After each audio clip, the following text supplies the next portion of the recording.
को जाना गया। अब इसी को आगे बढ़ाते हैं आज की वीडियो में। तो आप इस पर बेस पर हम इनके कुछ रिएक्शंस अभिक्रियाओं को जानते हैं। जैसे इसके एग्जांपल में सबसे पहले इस टाइप की रिएक्शन में reaction with KCN potassium cyanide से हम ये कहते हैं कोई भी हैलाइड जब पोटेशियम साइनाइड से रिएक्ट करता है तो alkyl cyanide is formed, alkyl cyanide बनता है। यानी इस रिएक्शन में इस न्यूक्लियोफाइल ने इसको सब्स्टिट्यूट करके इसका स्थान ले लिया है, इसलिए न्यूक्लियोफाइल सब्स्टिट्यूशन रिएक्शन है। एक छोटा सा एग्जांपल, यदि मेथिल क्लोराइड लिया जाए और इसकी रिएक्शन यदि हम KCN से करा दें तो क्या हो जाएगा C2H5Cl और क्या निकल जाएगा KCl। अब इसमें हम कहते हैं जो साइनाइड बनता है ये भी एक इंपॉर्टेंट उत्पाद है क्योंकि ये आगे रिएक्ट करके विभिन्न अन्य प्रोडक्ट बनाता है। जैसे हम ये कहते हैं जो ये साइनाइड बना, इस साइनाइड का यदि हम हाइड्रोलाइसिस करते हैं, कंप्लीट हाइड्रोलाइसिस, पूर्ण जलापटन, पूर्ण जलापटन का मतलब होता है जल के मॉलिक्यूल इसमें अटैच होंगे जितनी आवश्यक है। तो यहां से इसमें समझने के लिए हम ये कहते हैं इस तरह से दो वाटर मॉलिक्यूल इसमें यूज होते हैं तो ये कन्वर्ट हो जाएगा एसिड में, क्या बनेगा RCOOH और यहां से क्या निकल जाएगा NH3, RCOOH और यहां से क्या निकला NH3। कंप्लीट हाइड्रोलाइसिस पर यदि इसका हम पूर्ण रूप से अपचयन कराएं, पूर्ण अपचयन जिसे हम बोलते हैं,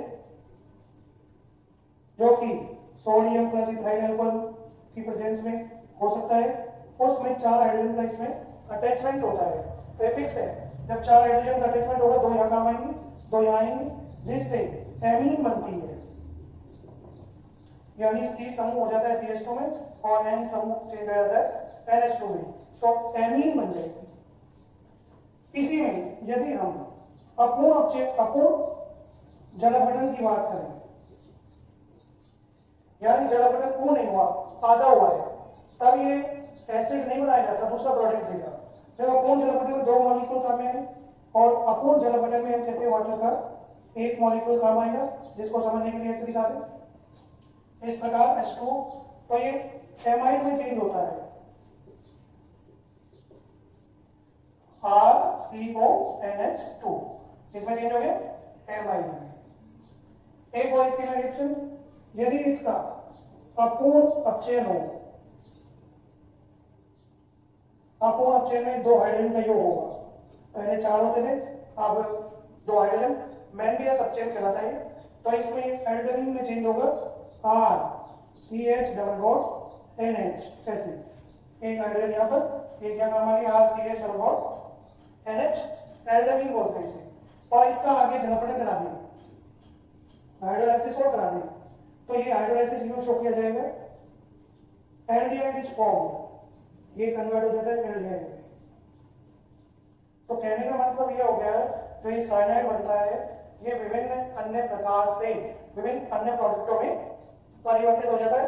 जैसे जलापटन से कंप्लीट से एसिड बनाएगा, कंप्लीट रिडक्शन से एमीन बनाएगा, इनकम्प्लीट हाइड्रोलाइसिस से क्या बनाएगा एमाइड, और इनकम्प्लीट रिडक्शन से पहले एल्डेनिन और फिर ये बनाएगा एल्डिहाइड। तो इस तरह से ये किससे किया है इसने साइनाइडो से, KCN से। इसी प्रकार यदि हम इसकी सेकंड रिएक्शन लेते हैं, बिल्कुल सेम, इससे मिलता जुलता एक प्रोडक्ट AgCN से, AgCN, AgCN मतलब सिल्वर साइनाइड। लेकिन इसमें एक अंतर आ जाएगा, हम ये कहेंगे यदि एल्किल हैलाइडों की रिएक्शन सिल्वर साइनाइड से कराते हैं तो एल्किल आइसोसाइनाइड बनता है। देखो कैसे, ये कोई एल्किल हैलाइड, अब की बार हमने AgCN से कराई, तो इसमें ध्यान ये देना है साइनाइड में बनके क्या बनेगा आइसोसाइनाइड बनेगा, इस तरह निकल जाएगा। सेम यदि हम इसमें शो करें तो क्या बनेगा मेथिल आइसोसाइनाइड और क्या निकला AgCN। अब यहाँ की बात आ रही कि भाई ये ऐसा कैसे हो, इस KCN से कराएंगे तो साइनाइड बना और AgCN से कराते हैं तो आइसोसाइनाइड बनता है। इसलिए इंपॉर्टेंट हो जाती है। इसका एक रीजन छोड़ो ऐसा क्यों होता है। अभी देखते हैं कि इसमें CN समूह जो कॉमन है, इसमें एक खास बात है कि ये जो होता है CN माइनस, ये उभयदंतुक नाभिक स्नेही है। क्या चीज है? उभयदंतुक न्यूक्लियोफाइल है, नाभिक स्नेही, जो भी क्या काम करेगा, दोनों तरफ से आक्रमण कर सकता है, दोनों तरफ से। जब ये दोनों तरफ से आक्रमण कर सकता है, इसलिए दो तरह के उत्पाद बनते हैं। लेकिन खास बात क्या है कि जब KCN जो होता है एक आयनिक कंपाउंड है, क्या है? आयनिक है। आयनिक है तो इसका जो CN वाला भाग है ये प्रबल नाभिक इसलिए होता है, तो इससे तो हमेशा साइनाइड बनते हैं। जबकि जो AgCN होता है ये एक सहसंयोजी कोवेलेंट सहसंयोजी नेचर का यौगिक है, तो इसमें CN कार्बन वाला भाग नहीं होकर नाइट्रोजन वाला भाग जो होता है ये प्रबल नाभिक इसलिए होता है, तो ये नाइट्रोजन की तरफ से जुड़कर क्या बनाएगा? आइसोसाइनाइड मुख्य उत्पाद के रूप में बनाता है। ये इसका एक मेन रीजन है कि ये आयनिक होने के कारण साइनाइड बनाएगा और ये कोवेलेंट होने के कारण क्या बनाएगा? आइसोसाइनाइड। पहली बात तो ये ध्यान रखनी है। अब दूसरी बात हम ये कहते हैं कि जो ये आइसोसाइनाइड बना, ये भी विभिन्न अन्य प्रोडक्ट बना सकता है। जैसे अगर इसका पूर्ण जलापटन कराएं, क्या कराएं? पूर्ण जलापटन। पूर्ण जलापटन में वही दो वाटर मॉलिक्यूल का अटैचमेंट समझने के लिए ऐसे लिख देते हैं कि ये तो हो गया HOH और ये दिखा दिया दूसरा HOH। यहाँ एक स्टेप में दिखाने के लिए एक साथ दिखाया है, तो एमीन बनेगी, प्राइमरी एमीन RNH2 और क्या निकल जाएगा? HCOOH।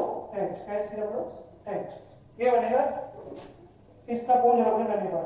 यदि इसी का यदि हम पूर्ण अपचयन करें, पूर्ण अपचयन में हम कहते हैं कि ये जो होते हैं आइसोसाइनाइड ये सेकेंडरी एमीन द्वितीयक एमीन बनाते हैं। तो कैसे? 4 हाइड्रोजन में से एक हाइड्रोजन का योग यहाँ पर, 3 हाइड्रोजन का योग यहाँ पर होगा, पाई बॉन्ड ब्रेक होंगे जब, तो ये कन्वर्ट होगा इस तरह से। ये किस टाइप का एमीन है? सेकेंडरी। और ये कौन सा है? Primary amine. तो ये इसकी दोनों ही न्यूक्लियोफाइल सब्स्टिट्यूशन रिएक्शन है। इसके बाद तीसरी रिएक्शन यदि हम कराएं इससे Ag2O से, सिल्वर ऑक्साइड से, हैलाइड की अभिक्रिया सिल्वर ऑक्साइड से कराएंगे तो ईथर बनता है। अब कैसे शो करेंगे? कोई भी हैलाइड सिल्वर ऑक्साइड दो मॉलिक्यूल शो कर दिए। जब दो मॉलिक्यूल शो किए तो इजीली जब इनको थोड़ी सी हीट मिलती है रिएक्शन पॉसिबल हो जाती है, AgH यहाँ से निकल जाएगा और ये जिसमें जिंक जाएंगे ROR में, तो क्या बन गया? Di alkyl ether. ऐसे ही नेक्स्ट रिएक्शन KNO2 से, KNO2 क्या है? Potassium nitrite. इससे जब हम रिएक्ट कराते हैं तो हम कहते हैं क्या बनेगा? एल्किल नाइट्राइट बनता है। कैसे शो करोगे?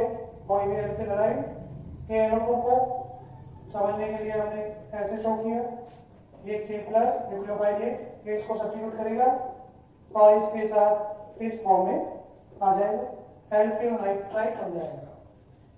यदि हम चलो एक एग्जांपल मेथिल क्लोराइड से, इसको हम डायरेक्ट भी लिख सकते हैं ऐसे, ये बनेगा। यदि इसके स्थान पर यदि हम इससे रिएक्ट करें AgNO2 से, इसे AgNO2 से, सेम कंपाउंड है लेकिन प्रोडक्ट अलग बनेंगे साइनाइडों की तरह। हम कहेंगे नाइट्रो एल्केन इज फॉर्म। क्या मतलब?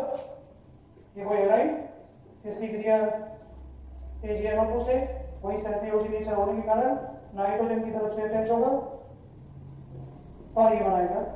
एक एग्जांपल से वापस, जैसे एथिल क्लोराइड और इसकी क्रिया AgNO2 से कराई तो क्या दिखा सकते हैं? C2H5NO2 और क्या बन जाएगा? AgCl। तो ये चीजें हो गई सिल्वर नाइट्राइट से, इससे बनेगा नाइट्रो एल्केन और ये बनेगा एल्किल नाइट्राइट।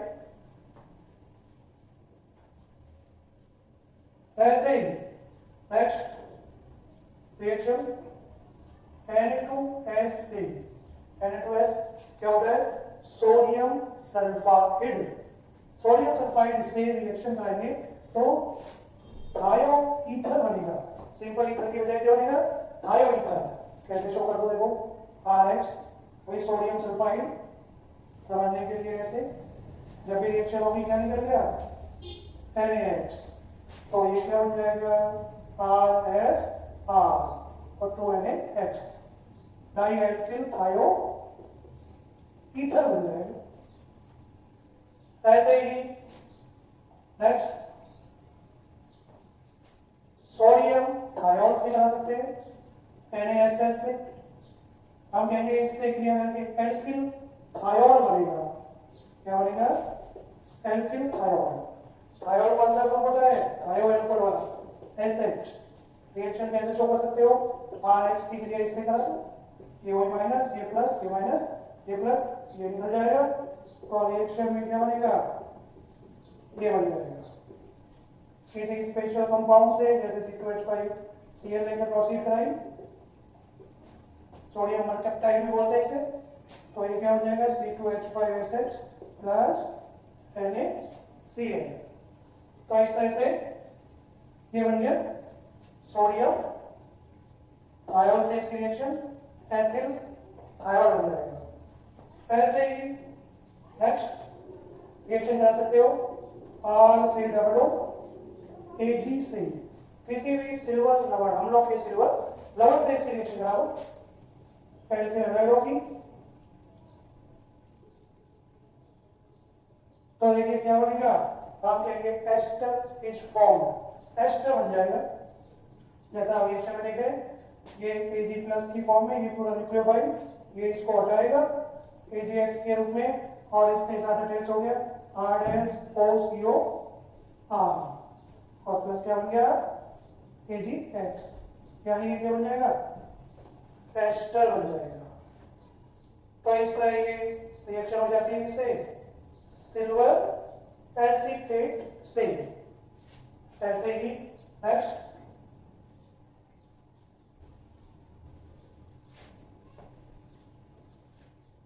अमोनिया से कर सकते हैं। अमोनिया से तो ये भी इंपॉर्टेंट रिएक्शन।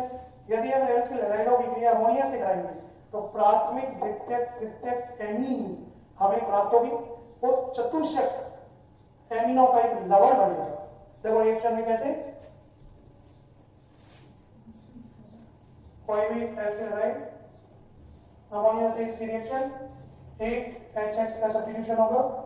ये पहले कन्वर्ट हुआ RNH2, ये प्राइमरी एमीन बन गया। एल्किल हैलाइडों के एक्सेस में ये रिएक्शन आगे चलती है, फिर ये रिमूव होगा, ये कन्वर्ट हो जाएगा सेकेंडरी एमीन में, फिर आगे प्रोसीड हो सकती है, फिर एक और HX निकल गया, फिर ये कन्वर्ट हो जाएगा टर्सरी एमीन। अब ये 3 तो एमीन बने, लेकिन आगे इसमें नाइट्रोजन पर लॉन पेयर होते हैं इलेक्ट्रॉन युग्म। तो ये लवण की फॉर्म को बना सकता है जैसे ये R+ के फॉर्म में X- की फॉर्म में। तो ये इसके साथ जुड़ जाएगा तो ये इस तरह से कोऑर्डिनेशन बॉन्ड बनाएगा और इसके साथ एक साल्ट का निर्माण करेगा जिसको हम बोलते हैं चतुष्क लवण। क्या बोलते हैं? चतुष्क लवण। पूरा नाम टेट्रा एल्किल अमोनियम हैलाइड लवण। क्या नाम हो जाएगा? टेट्रा एल्किल अमोनियम हैलाइड लवण। तो इस तरह से ये इसकी कुछ सब्स्टिट्यूशंस रिएक्शंस है। तो आप समझ में आ गई होगी। तो it is subject for today. Okay.